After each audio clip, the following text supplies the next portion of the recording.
హైకోర్టులో ఘోష్ పిటిషన్ నివేదిక తీర్పుపై మాజీ మంత్రి హరీష్ రావు హర్షం వ్యక్తం చేశారు. ఈ తీర్పు కాంగ్రెస్ ప్రభుత్వానికి చెంపపెట్టు అని అన్నారు. గత బీఆర్ఎస్ ప్రభుత్వంపై బురద చల్లే ప్రయత్నం చేశారని మండిపడ్డారు. అక్రమ కేసులు బనాయించారని చూశారని తెలిపారు. ప్రభుత్వం తమపై దుష్ప్రచారం చేస్తుందని ఆగ్రహం వ్యక్తం చేశారు. ఇప్పటికైనా రాష్ట్ర ప్రయోజనాలను కాపాడాలని సూచించారు. మేడిగడ్డ బ్యారేజీని మరమ్మతులు చేయాలన్నారు.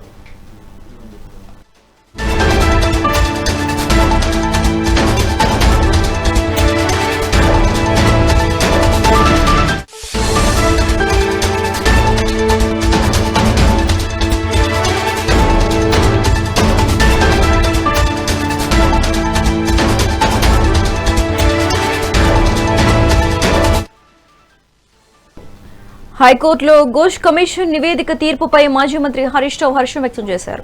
ఈ తీర్పు కాంగ్రెస్ ప్రభుత్వానికి చెంపపెట్టు అని అన్నారు. గత బీఆర్ఎస్ ప్రభుత్వంపై బురద జల్లే ప్రయత్నం చేశారని మండిపడ్డారు. అక్రమ కేసులు బనాయించారని చూశారని తెలిపారు. ప్రభుత్వం తమపై దుష్ప్రచారం చేస్తుందని ఆగ్రహం వ్యక్తం చేశారు. ఇప్పటికైనా రాష్ట్ర ప్రయోజనాలను కాపాడాలని సూచించారు. దాన్ని మరమ్మతు చేయకుండా 1,00,000 కోట్లు కొట్టుకుపోయినాయని, కూలిపోయిందని, కూలేశ్వరమైందని పదే పదే మాట్లాడుతూ ఒక అబద్ధాన్ని 100 సార్లు చెప్తే నిజమవుతుందనేటువంటి విధంగా గోబల్స్ ప్రచారానికి కాంగ్రెస్ పార్టీ పాల్పడ్డది.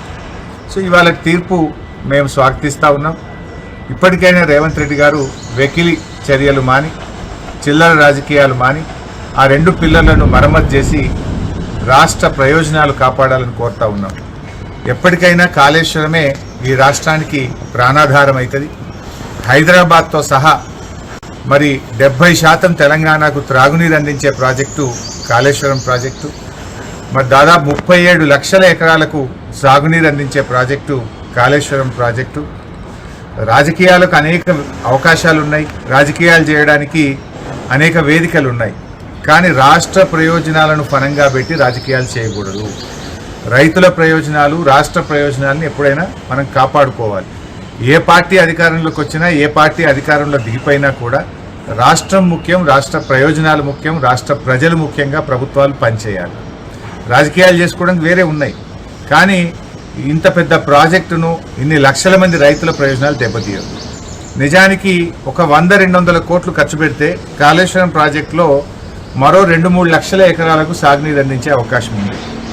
గత 2.5 సంవత్సరాల నుంచి ₹1 కూడా ల్యాండ్ ఎక్విజిషన్కి ఇవ్వద్దు అని చెప్పి ₹1 కూడా ఇవ్వలే. ఇచ్చుంటే ఈ పాటికి 2-3 లక్షల ఎకరాల కొత్త ఆయకట్టు వచ్చేది. ఎందుకంటే మోటార్లు రెడీగా ఉన్నాయి, రిజర్వాయర్లు రెడీగా ఉన్నాయి, సబ్స్టేషన్లు రెడీగా ఉన్నాయి, ప్రధాన కాలువలు అయిపోయినాయి, సబ్మెయిన్స్ అయిపోయినాయి, పంట కాలువలు తవ్వితే ఆయకట్టు వస్తుంది. అది తవ్వకుండా ఒక కుట్రతో, కక్షతో వ్యవహరిస్తూ ఉన్నారు. వాటిని మానుకోండి. రాజకీయాలు చేద్దాం, డెఫినెట్గా రాజకీయ పార్టీలు అన్నప్పుడు రాజకీయాలు చేస్తాయి, కానీ దానికి వేదికలు ఉన్నాయి. పర్ఫార్మెన్స్ మీద రాజకీయాలు జరగాలి.